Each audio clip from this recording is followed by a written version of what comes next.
It weighed 46,000 tons, yet floated on water. At over 882 feet long and 175 feet high, the Titanic was an unforgettable sight. The company that built it wanted the largest ship with state-of-the-art technology and every luxury imaginable. It was not disappointed. As the Titanic left England April 10, 1912 on a journey that would span the Atlantic, many watched as the looming figure of the seemingly perfect ship vanished into the distance. None expected it to sink just 4 days later. Today we find out the fate of those on board in this episode of the Infographics show. Where did all the bodies on the Titanic disappear? The Titanic was the brainchild of the White Star Line, a shipbuilding company in direct competition with the other companies of the time. One of these, Cunard, had built the Lusitania and Mauretania in 1907, nautical masterpieces that crossed the Atlantic at record-breaking speeds and thereby earned their builders widespread acclaim and recognition. Not to be upstaged, White Star set about to make not one but 3 passenger ships to surpass all others in both size and luxury: the Titanic,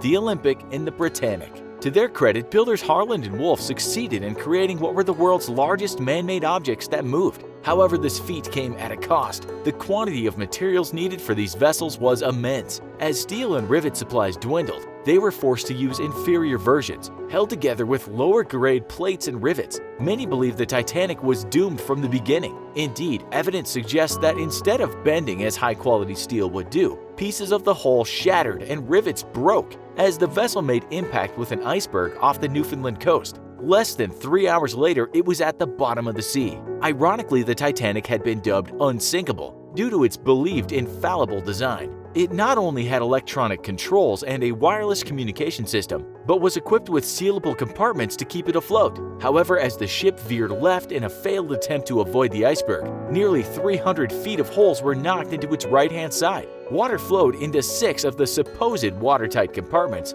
and then moved on to fill the rest. Many believed this event was mostly due to human error. A radioed warning of icy conditions, for example, was dismissed as unimportant. The lookouts responsible for sighting obstacles could not access their binoculars. Even the captain may have pressed on in hopes of making record speeds. Mother Nature was of no help either. Large chunks of ice and hazy optical illusions only contributed to the crash. Further, nearby ships could not tell the Titanic was sinking. The lack of aid, in addition to the shortage of lifeboats, resulted in a profound loss of life. In the panic and chaos, the boats that were available were also misused, leaving 400 empty seats and over 1,500 people stranded. As the front of the ship sank with the weight of incoming water, the back rose steadily higher. Mounting pressure eventually caused it to crack, sending the front into the depths of the ocean. The rest soon followed. By 2:20 a.m. on April 15, 1912, what was left of the Titanic was gone. The 710 who survived were rescued by the Carpathia, responding to Titanic's signals of distress. It did not reach the area, however, until almost 2 hours later. While the Titanic sank in the darkness, the sun was rising by this time, highlighting the remains of the less fortunate, lifelessly suspended in the sea. The Carpathia was forced to navigate around multiple icebergs and past floating bodies to reach those still alive.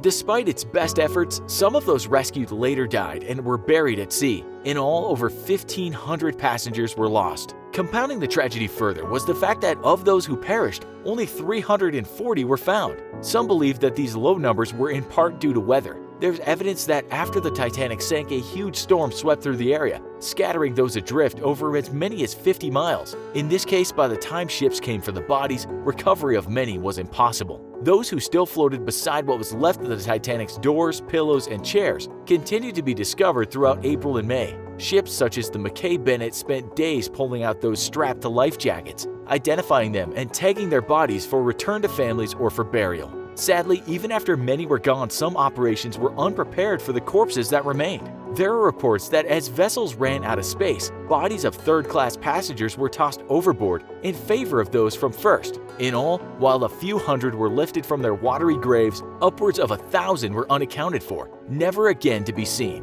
What is left of those who were scattered all over the ocean's surface remains unknown. However, it's believed that a majority of those missing went down with the ship. Indeed, the underwater scene of the wreck, discovered miles below the surface of the Atlantic, holds countless indicators of death on a massive scale. A haunting photo from the surrounding seabed reveals boots and a jacket in positions to indicate that they once covered a body. This suggests the presence of what would have been a corpse, though no bones can be seen.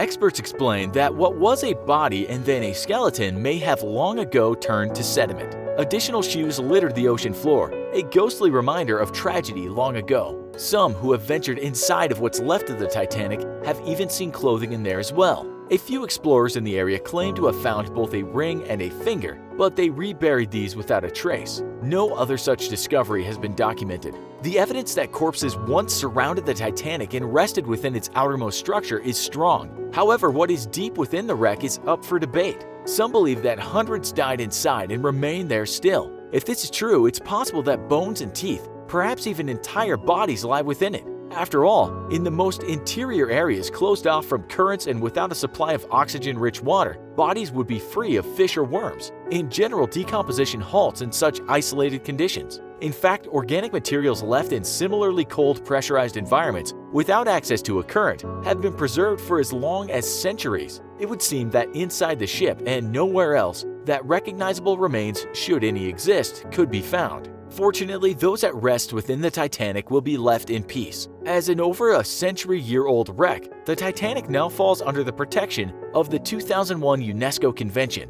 making damage or pillage to the site illegal. But the question remains, are the people still trapped within the Titanic? And if so, how many? Have they been preserved, or are they now a form of sediment, as we will all eventually be? Let us know in the comments. Also, be sure to check out our other video called 50 Facts About Titanic You Didn't Know. Thanks for watching, and as always, don't forget to like, share, and subscribe. See you next time.